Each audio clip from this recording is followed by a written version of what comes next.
to all the girls we've loved before. Let's talk about that. I'm Sam, from Melbourne, Australia. Good mythical morning.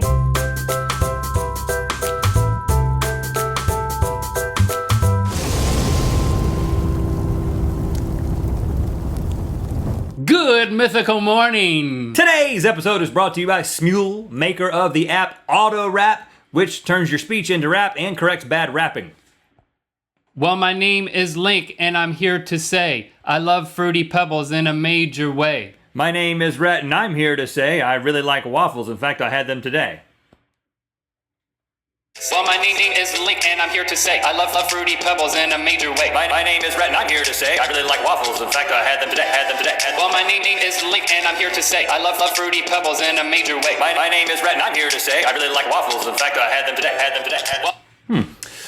All right, waffles. I'm still getting over my what's that candy stuff we ate yesterday called? Cotton candy. Cotton candy. Candy cotton. I couldn't remember what it was called. I knew it was fluffy, and that I ate way too much of it. If you want to submit an intro to be in an episode of Good Mythical Morning, do that, people. We need more of those. Make a video response to the latest and greatest Good Mythical Morning episode, and make sure you say the right things. Yeah, Hi, I'm so-and-so from so-and-place. Good Mythical Morning.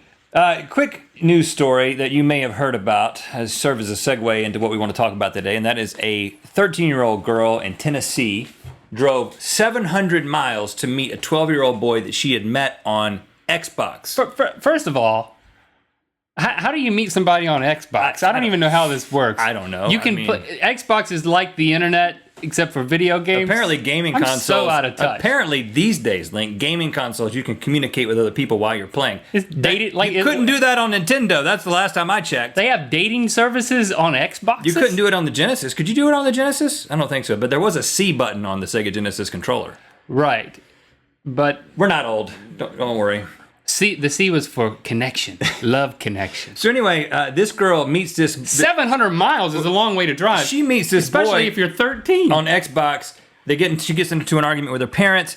And she says... That night, she opens her bedroom window, climbs out, gets into her brother's car, and drives at 700 miles, and they catch her. And then the cop realizes that the girl that they pulled over, who's 13, matches an Amber Alert. And that this is a missing girl. Anyway, she's back home safe. Was her name Amber? No. Because that would have been just surreal. It would have been. But anyway, first of all, I'm proud of this girl because that's quite an accomplishment to make it 700 miles as a 13-year-old. But she, and I'm glad that she's safe. I'm going on record and saying I'm not only not proud of this girl, as a father of a daughter, I am just wigging out right now. No, give me a break. I'm wigging out. If I had on a wig, it would be outing itself. I don't think that's what it means. Yeah, my wig would be outing itself. I don't even know what that means either. Here's what I thought about when I read this. I thought, I can relate. You can relate? I can relate because I remember... To a 13-year-old girl? I remember not what it's like to play Xbox and to communicate with other people because I never did that. I can relate what it's like to be 12 or 13 and to be obsessed with someone to the point that I would drive 700 miles. Okay, I can believe this. I know this about you, and I think we can discuss how we're different in a few minutes. But just kind of fill the people in, Rhett, on just your mindset. And this goes much deeper, I think, than just 12 or 13-year-old. Or it goes earlier in time. It goes very early. It probably goes deeper into your psyche, too. But a lot of people, typically the way that it works... we're speaking in generally here. You've got a kid, and a boy thinks that a girl is nasty and gross until a certain age, and then he begins to think that she's amazing and you want to be with her, right? Well, I don't know when that happens for most people. I think girls also think that. Boys are gross. Boys are gross. Boys are weird. Boys are rude. And I don't want to have anything to do with them. And then there's this switch that's like, oh, now that's macho. I like that. Really? I like his BO. His BO is good. Yeah. And so there's a switch that happens. And sometimes in certain kids, I think when the switch is flipped, it's like goes way too far and then it gets caught somewhere out there in crazy land. That's where you were? Well, what I want to say, first of all, is that I remember as early as kindergarten, so when I was 5 years old, being obsessed with girls. I mean, Really? not thinking they were gross at all, just being obsessed with them. Just thinking they were And cool to having, be with. having a crush on them. No, Wanting to have a girlfriend. oh, yeah. As a kindergartner. Being attracted to them. Being physically attracted to them. And that's early. That's odd. And I remember, even as early as first grade, because when I moved to North Carolina in first grade, and that was when I got to know you. And I remember at that time, there were two girls. You know both of these girls. Holly Womble and Lisa Johnson. Now, Lisa was 2 years older. Holly was 2 years older. Lisa was 1 year older. 1 year older. Holly was a family friend. You know, we knew the Wombles. Uh-huh. I was obsessed with Holly. I was obsessed with Holly for a very, very long time. Like, up until, like, late teens. Like a couple months ago? No, like late teens. And I was obsessed with Lisa Johnson. I was tall. First of all, I was like 6 feet tall in third grade. I don't know. I was maybe not that, but I was definitely not 6 feet in third grade. But I was a head taller than all the rest of the kids. And Lisa was a head taller than all the rest of the girls. And I was like, She was like we can make some tall babies together. She was like either a volleyball player or like a robot or something because she was just she was pretty. For a tall girl. I thought about them all the time. And I remember Both of them like in tandem? No, one at a time. I want to be her girlfriend or her girlfriend. I don't want you didn't try to figure out a way to be both of their girlfriends. But it was too early for actually putting anything into action. It was just obsession.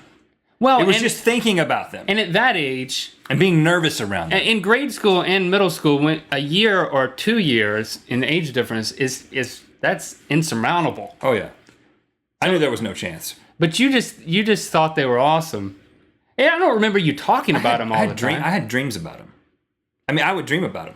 Well, tell me about these dreams. I remember having dreams. Now, when you're a kid, lucid dreaming comes very naturally. I don't know if you know this, but typically that's when you can fly and you can manipulate your dreams. It gets more difficult as you grow. But I specifically remember I would realize I was dreaming and I would be like, I'm going to fly to Holly's house, or I'm going to fly to Lisa Johnson's house. Fly. I'm going to fly to their house. And then what? I never made it. I always dropped into the pine trees, or Really? I would get to the door. Her mom would answer, and I would be like, "Is Holly home?" And she'd be like, "You can't see her, Holly." So I was like, I was shutting myself down in my dreams. Oh wow! But that's all how you bad had to do it was say, "Can I see Holly? I'm the guy who can fly." I wasn't thinking that clearly. That would have been impressive. It was a dream. Sure, I'm 2 years younger. I'm only in kindergarten. But did I mention I can fly? Now, we're very different because 90%, I would say 90% of my thought process was committed to thinking about girls Now, hold on. throughout my adolescence. You just said 90%. 90% of your thought capacity was directed towards women. I did all specifically these two girls. No, women and lots of different girls. But I keyed in 90%? early. I keyed in on these girls. I mean, I was doing lots of things. I was making good grades. We were hanging out. I was playing sports. But if you give 1 minute in any given minute, 90% of that minute was committed to it's at least multitasking, thinking about girls. now I will say I thought that was normal. I would say that's odd. I think that's cause for counseling. You may even still now need counseling. I don't know. I think you're the one that's unusual. But I mean, I just didn't think about girls that often. I liked girls. I got to a point later in life, like in high school, that I was still very timid around women, but I was very interested in them. And I'm glad it finally happened. I ultimately got a wife who I was very interested in and still very interested You got one? in. Yeah, I got one. I got a wife. Good for you. I got a Christy. I got the Christy model of wife. She's great. Yeah. I recommend that type of woman for everybody. I don't think that's how it works either. No. Yeah, I didn't purchase her. But well, in defense, even back in kindergarten, I did have a first crush. I remember Jennifer Pearson. I remember her. She You lived on remember a her, farm. too? She lived on a farm. She had a speech impediment. That was good. I think it was because she still sucked her thumb in like kindergarten or something. But something about the total package of the way she talked and the way that she like The speech impediment? looked across the room when she was nodding off in nap time. It was just all very much enamoring to me. Jennifer Pearson, if you're watching, I just want to say hi. But I just don't remember hearing. We never talked And about this. I never talked to her, but I did think about her. I didn't dream about her. I didn't fly to her farmhouse in my dreams or anything like that. You should have. Her dad wouldn't have let you You know in. what? One thing I do know is that I never told anybody. Right. I never told anybody. I thought that it was the type of thing that, Yeah, people, they say, they would assume that boys in kindergarten thought that girls were gross.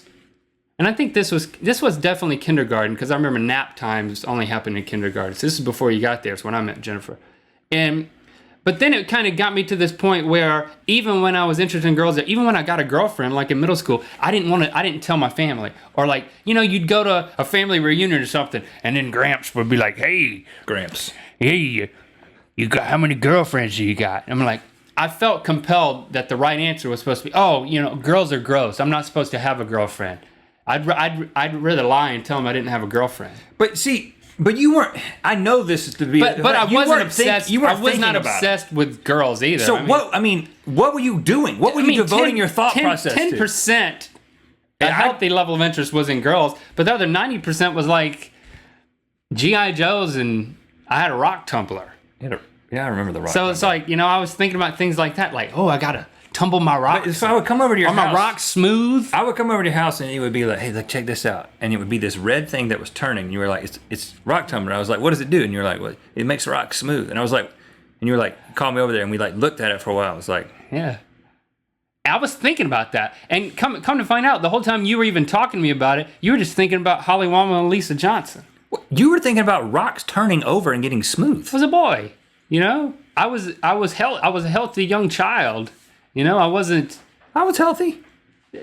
Well, in the comments, you tell people tell him what you think about that.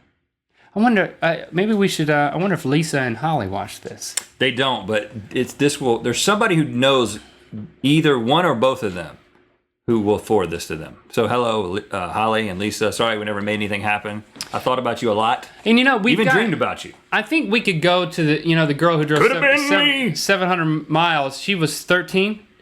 I think that it would be good for us to, in another episode very soon, let's say next week, let's talk about our first girlfriends, because those are our first crushes. But let's talk about our first girlfriends. Okay. Let's dive into that and share that with you people. So that's something that you can look forward to next week.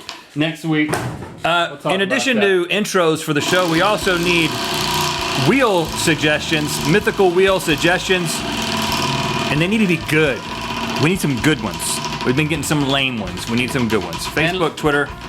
Let's see if the distribution pattern is still good. Oh my goodness! Oh, it got so close. Oh, it's gonna land on a secret spot soon. Link sneezes uncontrollably. Oh, you're like the mama on Honey Boo Boo. No, I'm not. What am I supposed to do? Bless you. Bless you. Bless you. Bless you. Bless you. Bless you. Bless you. Bless you. Bless you. Bless you. Bless you. Bless you. Bless you.